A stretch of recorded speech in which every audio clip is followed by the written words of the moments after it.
근데 지금 대한해협, 일본은 해운탄이라고 그러죠. 대한해협을 못 건넜거든요. 그 바다를 못 건넜거든요. 네, 맞습니다. 또 현대판의 세계 최고의 기병은 독일 전차군단, 히틀러. 도버해협, 가까운 잉글리시 채널 34km 못 건넜거든요. 아까 말씀하셨잖아요. 평균 140, 50km? 네. 짧은데도. 그걸 어떻게, 지금 중국의 해군력 군사기술로 그걸 극복하는 건 불가능하지 않나요? 맞습니다. 그 군사 전략가들 얘기는 어쨌든 미사일 폭격이나 이런 건 가능하지만 나중에 점령을 하러 오면은 도해를 해야 되죠. 예. 바다를 건너서 와야 되는데 대만이 화산섬이에요. 상륙 지점이 네 군데나 다섯 군데밖에 없습니다. 그러면 거기에 지금 해안포 시설은 물론이고 강력한 무기들로 이 넘어오는 그 소위 함정이나 이런 것들을 막을 수 있게 돼 있거든요. 그래서 사실은 물리적으로 점령을 시도했다가 잘못되면 그거는 중국한테 거꾸로 재앙이 되죠. 그리고 대만은 세계 8번째 크루즈 미사일 자체 개발국입니다. 슝펑 미사일, 웅풍이라는 미사일 계통을 가지고 있어요. 사거리 2,000km가 넘습니다. 이 2,000km면 베이징 가죠? 베이징, 상하이, 삼엽댐까지 갑니다. 그러면 예를 들어서 그런 일이 안 벌어져야 되지만 쏠 수도 있는 거죠, 서로 깨지면.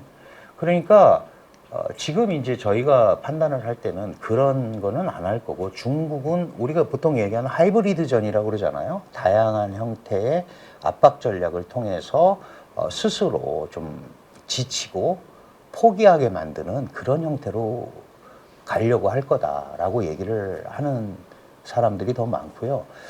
중국 내부에서도 그런 목소리는 나옵니다. 또 대만의 지식인들도 그러는데, 만약에 무력으로 중국이 대만을 침공을 하면 대만은 사실 비기는 작전밖에 없잖아요. 이길 수는 없단 말이죠. 그런데 거기에도 도와줘야 되잖아요. 미국이나 이런 그렇죠. 데가. 그런데 그렇게 해서 점령을 해서 어떻게 통치를 하려고 그러냐. 이 대만이라는 섬이 떨어져 있는데 그런 거는 중국이 세계적 국가로 가고 이러는데 그거는 전혀 도움이 안 된다라고 얘기하는 중국과 대만의 지식인들도 있습니다. 그러니까 그런 직접적인 행동을 지금 상황에서 하는 게 과연 유리할까, 이 상황을 생각해 보면 그건 아닌 것 같다라고 이제 한국 그래서 중론이죠. 나오는 게 지금 말씀하신 하이브리드전. 네네. 쉽게 말하면 대만 안에도 친중파들이 있잖아요. 그렇죠. 뭐 가끔 뭐 친육 헬기 타고 중국과 도망가다 잡히고 막 이런 국민당 계열의 친중파들, 그 다음에 민진당 계열의 이제 대만 독립파들이라기보다는 이제 대만 주권파들이겠죠. 네네. 이쪽에 혼란을 조성을 해서 정권 교체, 민주당에서 국민당이라든지 아니면은 이런 대만 내부의 여론을 친중 쪽으로 바꾸는 그런 하이브리드 전략을 추구하는 게 더 효과적이지 않냐, 이런 얘기들이 많이. 그 얘기를 하는데 지금 이제 우리가 보통 뭐 국민당 일부를 친중 이렇게 얘기하는데 그 사람들도 사실 친중은 아닙니다. 자기네가 나라 뺏기고 와가지고 그렇죠, 본토. 친중이라고 할 수는 없고 네. 중국과 안정적으로 지내는 것이 대만의 미래 발전과 안녕을 확보하는데 유리하다라고 생각을 하는 거예요. 현실주의잖아요. 네, 현실주의예요. 그래서 그거를 친중, 뭐 반중 이런 프레임으로 나누는 건 사실은 상당히 구분하기가 어려워요. 다만 이제 우리가 라이칭더 이번 선거도 보지만 친중이냐 반미냐 뭐 친미냐 이거는 하등에 사실 대만 내부에서는 문제가 되지 않았습니다. 핵심이 민생이거든요. 젊은이들이 집 못 산다, 취업 안 된다 이런 게 그 기본 핵심이고, 민진당 정부도 독립의 길을 지나치게 강조했다가 문제가 생기면 안 된다는 걸 알고 있습니다. 왜냐하면 중국이 대만을 무력으로 침공하는 케이스가 중국이 계속 강조하는 게 세 가지 경우가 있어요. 하나가 대만이 독립을 선언하는 경우, 독립에 준하는 행위를 할 경우, 세 번째가 대만 문제에 외세가 개입하는 경우. 이러면 무력을 쓰겠다는 거예요.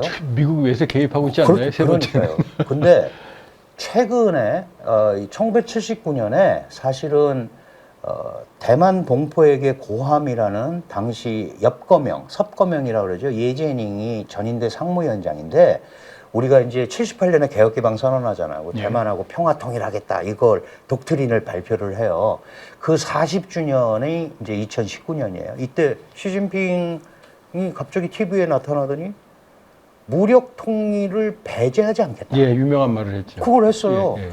그러면서 몇 가지가 더 나왔습니다. 거기에 대만이 핵을 갖는 경우 가장 핵심적인 게 뭐냐면 대만 내부에 소요와 동란이 있는 경우 그건 어떻게 해석해요? 그럼 민진당하고 국민당하고 충돌하는 것도 자기네가 이거 소요야, 동란이야. 그러면 무력 사용을 배제하지 않겠다. 이렇게 범위를 확대시킨 거예요. 예.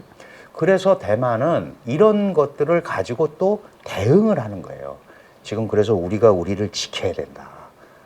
훈련도 열심히 해야 되고 무기도 더 사야 되고 더 미국이나 일본과도 끈끈한 관계를 가져야 되고 이런 얘기들을 가지고 어필을 하고 있다. 이렇게 보시면 돼요. 대만의 자주국방 여론은 높은가요? 안 되는 걸 알고 있죠. 그 사실은 이제 군대도 4개월 갔다가 1년으로 엊그저께 다시 이제 환원을 했고요.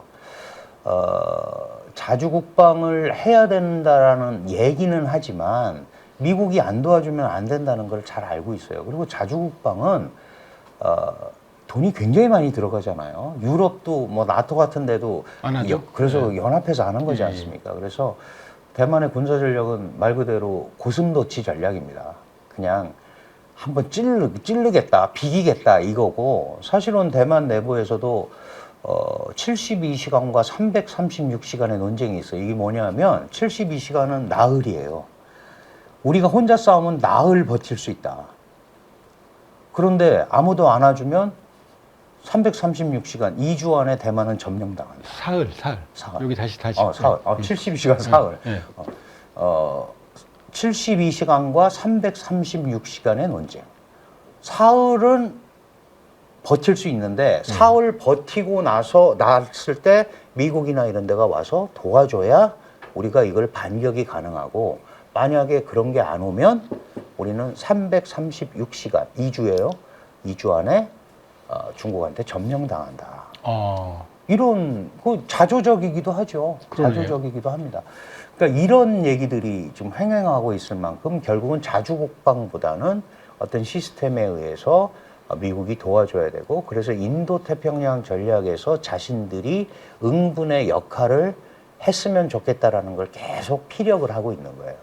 그런데 그거는 이제 중국이 강력하게 견제를 하잖아요. 그러니까 어정쩡한 상태에 처해 있다. 그래서 이제 이 군사안보적으로 중국을 방어하기는 굉장히 어렵고 아시다시피 반도체가 나라의 수호신이다라는 표현을 해요. TSMC가 수호신이다. 그 공장을 몇 개를 짓는데요. 이쪽 그 대만에서 본토를 바라보고 있는 해안가에다 공장을 짓습니다. 일종의 방벽이네요. 그렇죠.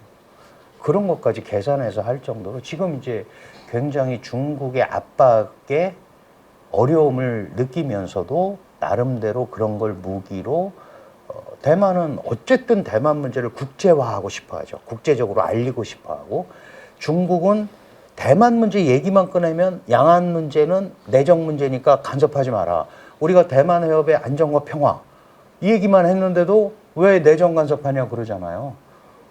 아니 그러면 당신들이 한반도의 평화와 안정 얘기하는 거가 내정 간섭이야? 우리 그렇게 안 본다. 국제주의 원칙이다라고 얘기를 하지만 그만큼 민감하게 중국도 그 부분을 받아들이고 있는 거죠. 특히 남중국해 태평양 이 지역의 제해권, 영향력 소위 확보와 관련해서 미중 간의 다툼의 핵심 지대가 바로 양안, 대만이다. 그래서 우리랑 굉장히 밀접한 관계가 있습니다. 양안 관계 유사 사태가 한국과 별 관계가 없는 것처럼 자꾸 많은 분들이 인식을 하시는데 사실은 뭐 우리 주한미군의 동원, 뭐 전략적 유연성도 그렇고 그랬을 때 북한의 오판 문제도 있고 이게 굉장히 복합적으로 얽혀 있어요. 만약에 남중국해 대만 해협이 차단이 되면 우리 중동 원유가 우리 석유의 80%가 거기로 돌아오는데 못 돌아와요. 이 굉장히 여러 가지로 복합적인 문제가 얽혀 있기 때문에 우리가 뭐 참여한다 안 한다 개입한다 이런 문제가 아니고 굉장히 우리에게 직접적으로 연계가 돼 있다라는 생각을 가지고 양안 문제를 바라봐야 된다 이런 말씀을 드리고 싶습니다. 예, 맞습니다. 일전에 나왔던 친트럼프 계열 안보 전문가들이 쓴 기고문 보고서에 보면 주한미군이 대만 분쟁이 일어나면 주한미군이 관여하는 걸 한국 정부가 막을 거기 때문에 그렇기 때문에 주한미군은 줄여야 된다 이런 보고서 내용도 있거든요. 맞습니다. 그 정도로- 자기네가 쓸 수 있는 예. 미군이어야 된다라는 거죠. 그렇죠. 네네. 그러니까 이미 주한미군의 성격 변화는 이루어지고 있다. 그렇습니다. 주시해야 될 것 같습니다. 예, 고맙습니다. 감사합니다.